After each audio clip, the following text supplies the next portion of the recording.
ભગવાન ભોલેનાથ की जय। શિવ મહાપુરાણ ભાગ 1, 2, 3 જે મહર્ષિ વેદ વ્યાસ રચિત અને જલારામ જ્યોત પ્રકાશન રાજકોટ દ્વારા સંદેશમાં આપણને જે ભેટ તરીકે મળેલું, જેને મારા પિતાશ્રીએ મને આપેલું, અને આ સમય દરમિયાન હું એનું પઠન પાઠન આપ સુધી પહોંચાડી શક્યો છું।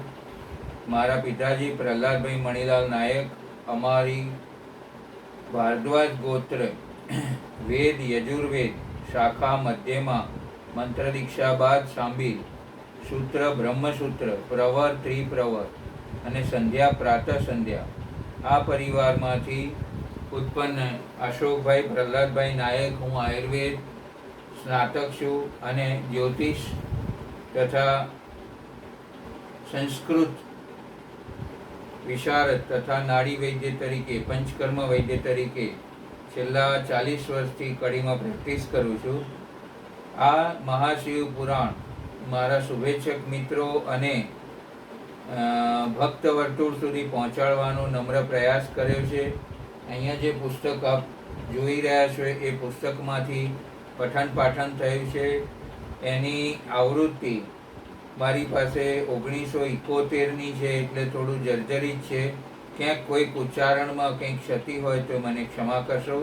ભગવાન ભોળેનાથની પ્રેરણાથી મારા પારિવારિક સદભક્તોના સાથ સહકારથી આ સમગ્ર કાર્ય સંપન્ન થયું છે। અને જે મિત્રોએ પ્રતિભાવ આપ્યા છે એવા મિત્રો શ્રી ગણેશાનંદ ગરબા મંડળ, ભગવતીબેન પટેલ, શ્રેણિકભાઈ પરીખ, અર્ચના અશોક નાયક, ધ્રુમેલ જીતેન્દ્ર નાયક, અર્ભક વડરા, મીઠી મલ્ટીટાસ્કિંગ મોમ, રેડ રિવલ્સ, જીતુ મખીજા, જીગર કુમાર, મહેશ્વરી, સુભાષ નાયક તથા બીજા જે બી મિત્રોએ સાથ અને સહકાર આપ્યો, પ્રતિભાવ આપ્યા, મને પ્રોત્સાહિત કર્યું, એ બધા મિત્રોને હું અહીંયા ભગવાન શિવજીને પ્રાર્થના કરું છું કે એ શિવમય કાર્યમાં જે કંઈ યશ મને મળી રહ્યો છે એના પણ તેઓ ભાગીદાર છે। મારા પરિવારે તથા મારા ગુરુ મંડળે મને આ પ્રેરણાઓ આપી છે, એમનો પણ હું આભારી છું। અહીંયા આપણે શિવ મહાપુરાણનું ઉપસંહાર રૂપે કેટલીક વાતો મારા મત મુજબ જે કંઈ સમજવાની છે એ હું આપ સમક્ષ જરા ફોકસ કરવા પ્રયત્ન કરીશ। પૃથ્વીની ઉત્પત્તિ દિવ્ય તેજ પુંજથી થઈ, નિરંજન નિરાકાર અને નિખલ જે સ્વરૂપ હતું એ સ્વરૂપમાંથી ભગવાન વિષ્ણુ અને બ્રહ્માની ઉત્પત્તિ થઈ। પછી બંનેમાં વાદ વિવાદ થયો કે બંનેમાં આદિ કોણ છે, તો આ વાદ વિવાદને ટાળવા માટે ભગવાન શિવ એક સ્તંભ સ્વરૂપે બંનેની વચ્ચે પ્રગટ્યા। બ્રહ્મા પાતાળમાં અને વિષ્ણુ આકાશ માર્ગે એનો અંત શોધવા ગયા, પણ તેમાં સફળતા મળી નહીં। પછી શિવજી સદાશિવ જગતના પરમપિતા તેઓ પ્રગટ થયા અને એમણે કહ્યું કે તમે મારા પુત્રો છો। એ રીતે ભગવાન શિવજી એ આ જગતના સમગ્ર જગતના આદિ પિતા છે। સમગ્ર વિશ્વનું કલ્યાણ અને વિશ્વનું વાત્સલ્ય વર્ષાવતા આ પિતા સનાતન ધર્મના પ્રેરક છે। આપ જોઈ રહ્યા છો કે શિવાલય હંમેશના માટે લગભગ પૂર્વ દિશામાં હોય છે। સૂર્યની સાક્ષીએ શિવજી ત્યાં બિરાજમાન હોય છે। અને પંચાયતન પૂજન જોઈએ તો આપણે શિવ અને શિવા એ મુખ્ય ઈષ્ટ જગ્યા પર હોય છે। જ્યારે એમની શરૂઆત થાય છે શિવાલયની, ત્યારે આપણે ગણપતિને દર્શન કરીએ છીએ, જે નિર્વિઘ્ને આપણને ઈશ્વર તરફ વાળે છે। વૃષભ છે જે ધર્મ ખલુ શરીર સાધનમ, એટલે શરીરને બળવાન બનાવવાનું કામ કરે છે। વિષ્ણુ છે એ યોગનું પ્રેરક છે કે આપણી ચિત્તવૃત્તિનો નિરોધ કરીને, વિષયોથી ઇન્દ્રિયોને દૂર કરીને મન અને આત્મા સુધી પહોંચાડવા તથા પરમાત્માનો સુયોગ કરવામાં સફળતા અપાવે છે। હનુમાનજીનું જે સ્વરૂપ છે એ અહર્નિશ પ્રકાશમાન સૂર્યની સાક્ષીએ હનુમાનજી દ્રઢ મનોબળ અને આત્મબળ આપે છે, જેથી કરીને આપણે ધાર્મિક કાર્ય ખૂબ સરસ કરીને આત્મકલ્યાણનું કાર્ય કરી શકીએ। તો આ રીતે શિવ શિવાની મુખ્ય ઉપાસના છે। જે મૂર્તિ સ્વરૂપ અને લિંગ સ્વરૂપ છે. તો શિવાલયની રચના આ રીતે થાય છે. હંમેશના માટે શિવલિંગ એ ઉપરથી એટલે આકાશ માર્ગેથી ગુમ્મટથી અંદર પધરાવવામાં આવે છે. તો આ રીતે શિવાલય બન્યા છે. વર્ષોથી શિવાલયો આપણે સનાતન ધર્મના પ્રેરક છે. ભગવાન શિવ અને શિવા એ આ જગતનું નિર્માણ કરવામાં મુખ્ય બે હેતુઓ છે કે સૃષ્ટિની રચના સ્થૂળ અને સૂક્ષ્મ રૂપે થઈ છે. જે સ્થૂળ સ્વરૂપ છે એ શિવજી છે. શિવજી પંચભૂતાત્મક છે. અને સૂક્ષ્મ સ્વરૂપ છે એ શિવા છે, એ પ્રકૃતિ છે. તો પુરુષ અને પ્રકૃતિનો અનેરો સંગમ અહીંયા થયો છે. આજ્ઞેય ગુણ પ્રધાન પુરુષ અને સૌમ્ય ગુણ પ્રધાન પ્રકૃતિ જે નિર્ગુણમાંથી સગુણ બનીને એક માનવ અવતાર લે છે. અને એ માનવ એ એક અલગ દુનિયા છે. એવી રીતે ઘણા બધા માનવોથી બનેલી આ સૃષ્ટિ એ ઘણા બધા વ્યક્તિઓની અલગ અલગ બુદ્ધિશક્તિ અને શારીરિક ક્ષમતાઓવાળી દુનિયા છે. સંસ્કૃતમાં આદ્યનું ખૂબ મહત્વ છે. એ રીતે જોઈએ તો દ્વાદશ જ્યોતિર્લિંગમાં આદ્ય એટલે પ્રથમ. સૌરાષ્ટ્રે સોમનાથ છે એટલે ચંદ્રમાને જીવતદાન આપવા માટે અર્ધનારેશ્વર રૂપે પ્રગટ થયા પ્રભુ, અને એમણે સૃષ્ટિનું નિર્માણ કર્યું. તો ડાબા અંગે માં સરસ્વતી છે અને જમણા ભાગે ભગવાન શિવજી છે. એવી રીતે જેમ કે અદ્વૈતવાદ, તો આ અદ્વૈતવાદનું કથન પણ એ રીતે કહેવામાં આવે છે. કોઈ પણ કઠોળના બે ફાળિયા જેમ ભેગા હોય છે એ રીતે સ્ત્રી અને પુરુષ અને પ્રકૃતિ, શિવ અને શિવા ક્યારેય અલગ નથી, ક્યારેય અલગ થઈ શકતા નથી. અને તો જ સૃષ્ટિનું સર્જનાત્મક કાર્ય થઈ જાય છે. તો આપણે પણ એ સર્જનાત્મક કાર્યમાં આપણાથી થઈ શકે એ ભાવનાઓ રાખીને ભગવાનની આ જે શ્રેષ્ઠ ઈચ્છા છે વિશ્વ કલ્યાણ અને વિશ્વ વાત્સલ્યની, એને વાચા આપવાના અથાગ પ્રયત્નો કરીશું. માનવ જાતિનો જન્મ મળે છે ત્યારે 84 લાખ અવતાર પછી આ બુદ્ધિમાન મનુષ્યનો આપણને મનુષ્ય યોનિમાં જન્મ મળે છે. એ બુદ્ધિમાન મનુષ્ય બીજા પ્રાણીઓ કરતાં શ્રેષ્ઠત્વવાળો એટલા માટે છે કે એની પાસે બુદ્ધિ છે, સારું નરસું સમજવાની શક્તિ છે. તો આ ક્ષમતા ઈશ્વરે આપણને આપી છે. 8 પ્રકારની યોનિમાં દેવ, દૈત્ય અને માનવ, આ 3 યોનિઓ ખૂબ જ અગત્યની છે. તો માનવ તો એટલા માટે વિશેષ છે કે એની પાસે કર્મ કરીને પણ એની જગ્યા સુધી પહોંચી શકાય છે. પાપ અને પુણ્ય કેવી રીતે કરવા કાર્યો, સત્કાર્યો કયા કહેવાય, દુષ્કર્મો કેવા કહેવાય, નર્ક કેવી રીતે મળે છે, સ્વર્ગ કેવી રીતે મળે છે. તો આપણને મળેલા નિશ્ચિત શ્વાસોશ્વાસમાં આપણે એ મહৎ કાર્યો કેવી રીતે કરવા જોઈએ, જીવે કેવી રીતે પોતાના આત્મકલ્યાણ માટે કેવા સદાચારનું પાલન કરવું જોઈએ. જેમ કે એક બ્રાહ્મણ, 4 વર્ણની અંદર બ્રાહ્મણ સર્વશ્રેષ્ઠ વર્ણ છે. અને એણે એની સાર્થકતા એટલે અપરિગ્રહ જેવા વ્રત રાખીને જીવનને હંમેશા સદમાર્ગે વાળ્યું છે. સાત્વિકતાઓ અને ઐશ્વર્યની વૃદ્ધિ થાય તેવા કાર્યો કર્યા છે. તો જીવનના સાર્થકતા માટેના 4 ઉપસ્તંભો ધર્મ, અર્થ, કામ, મોક્ષ, 4 ઉપસ્તંભને કેવી રીતે પ્રાપ્ત કરવા. ધર્મની બાધામાં રહીને જ માત્ર અર્થનું ઉપાર્જન કરવું, જરૂરી હોય એટલો જ અર્થ મેળવવો જોઈએ, અથવા અર્થ માટે ગાંડા ઘેલા થઈને ધર્મને ભૂલવો ન જોઈએ.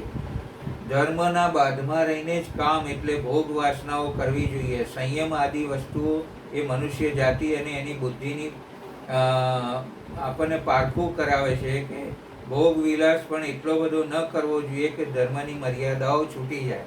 એ જ રીતે ધર્મના બંધનમાં રહીને મોક્ષ મેળવવા માટે પ્રયત્ન કરવો જોઈએ.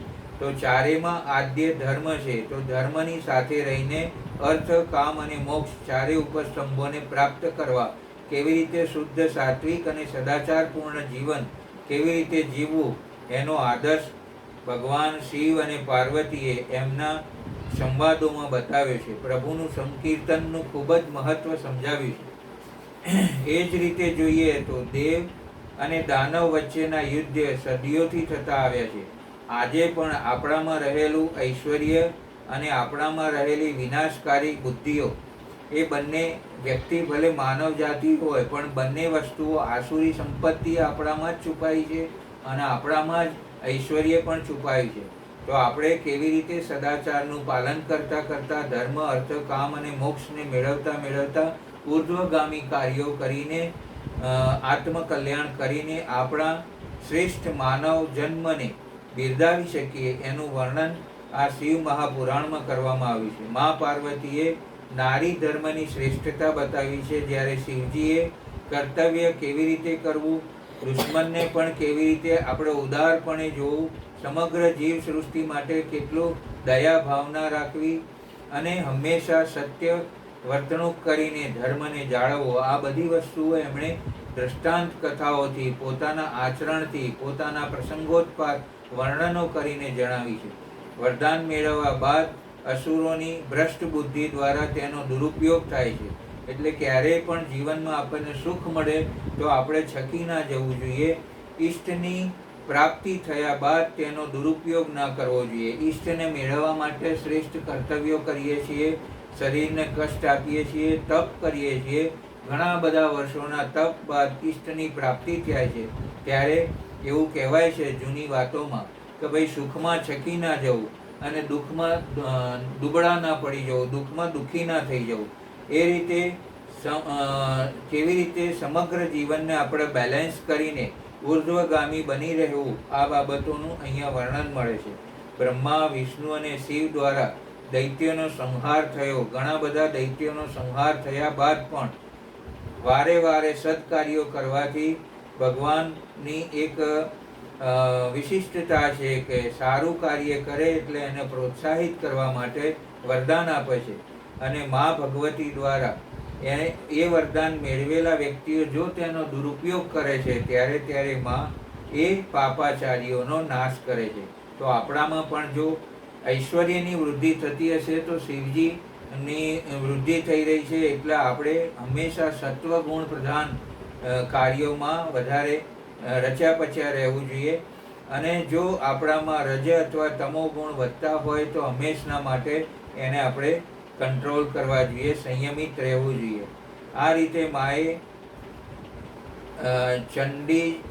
ચંડિકા અને કાલીના સહયોગથી ધૂમ્રાક્ષ, ચંડ, મુંડ, રક્તબીજ, મધુ, કૈટભ અને મહિષાસુર જેવા દૈત્યોનો સંહાર કર્યો. છેવટે દુર્ગમાસુર, જેણે 4 વેદની ચોરી કરી હતી, તેને મારવા માટે માએ શિવજીનું ધ્યાન કર્યું. જ્યારે શિવજીનું ધ્યાન કર્યું ત્યારે સમગ્ર પુરુષ જાતિએ પણ પોતપોતાની શક્તિઓ મોકલાઈ. દેવોમાં બ્રહ્માએ બ્રહ્માણી રૂપે, વિષ્ણુએ વૈષ્ણવી રૂપે, રુદ્રએ રુદ્રાણી રૂપે, ઇન્દ્રએ ઇન્દ્રાણી રૂપે આદિ ઘણી બધી શક્તિઓ. ભગવાન કાર્તિકેય પણ પોતાની શક્તિ મોકલાઈ. આ બધા દેવોએ પોતપોતાની શક્તિઓ જગદંબાને તેના મહৎ કાર્યમાં સહયોગી બનવા માટે મોકલી આપી. અને આમ છતાં પણ જ્યારે દુર્ગમાસુર અત્યંત પ્રબળ શક્તિવાળો હતો ત્યારે માએ પોતાના શરીરમાંથી કાલી, તારા, છિન્નમસ્તા, ષોડશી, ભુવનેશ્વરી, ભૈરવી, બગલા, ગુમાવતી, ત્રિપુર સુંદરી અને માતંગી આ રીતે 10 મહાવિદ્યાઓને પણ પ્રગટ કરી. આ બધી શક્તિઓનો સંયુક્ત સહયોગ મેળવી મા જગદંબાએ આ દુર્ગમાસુરને પરાસ્ત કર્યો. આ રીતે હંમેશા આસુરત્વ ઉપર ઐશ્વર્યનું અને અધર્મ ઉપર ધર્મનો વિજય થાય છે. તો કલ્યાણકારી ભગવાન શિવ હંમેશા વિશ્વ વાત્સલ્ય અને વિશ્વ કલ્યાણનું કાર્ય કરે છે. જેમના માટે વસુદેવ કુટુંબકમ એ એવી વિશિષ્ટ ભૂમિ, ભારત ભૂમિ, આખા વિશ્વમાં આવી ભૂમિ છે જ્યાંના આપણો જન્મ ત્યાં થયો છે, એ યોનિમાં થયો છે. તો આપણે કઈ યોનિમાં જઈએ, ત્યાં જઈએ અને માનવ જન્મને આપણે કેવી રીતે સાક્ષાત્કાર કરીશું અથવા કેવી રીતે સાકાર કરીશું, કેવા કાર્યો કરીશું અને કેવો સદાચાર અપનાવીશું તથા ધર્મમય કેવી રીતે રહી શકીશું, આ બધી બાબતોનું ચિંતન મનન કરીને આચરણમાં મૂકવી જોઈએ. એવો ઉપસંહાર આ શિવ મહાપુરાણમાં આપણે મેળવ્યો છે. સમગ્ર મહિના દરમિયાન શિવજીનું ગુણગાન ગાતા ગાતા સાથે સાથે એક સામાન્ય પુરુષ જે મુનિકુમાર તરીકે બ્રાહ્મણ કુળના જન્મેલા કુંડલ શર્મા અને તેમના પુત્ર પૌત્ર પણ કેવી રીતે સંસ્કારનો વારસો મેળવી શકે છે, સત્કાર્યો કરતા કરતા, પ્રભુની ભક્તિ કરતા કરતા અને હંમેશા નિડર રહીને આસુરત્વનો ડર રાખ્યા વિના, ભલે જગતની અંદર ગમે તેટલું આસુરત્વ ફેલાયું હોય કે વિકસ્યું હોય, પણ સદમાર્ગે ચાલવાવાળાને હંમેશા શિવ સહકાર આપે છે, સાથ સહકાર આપે છે. અને ઐશ્વર્ય એટલું વિશાળ છે કે એની કોઈ સીમાઓ નથી. આ બધી વાતોની અનુભૂતિ આપણે જોઈ છે. આ શ્રેષ્ઠ કાર્ય સંપન્ન કરવામાં ફરી એકવાર જે સહયોગી સંસ્થાઓ, સહયોગી મિત્રો, શુભેચ્છક મિત્રો અને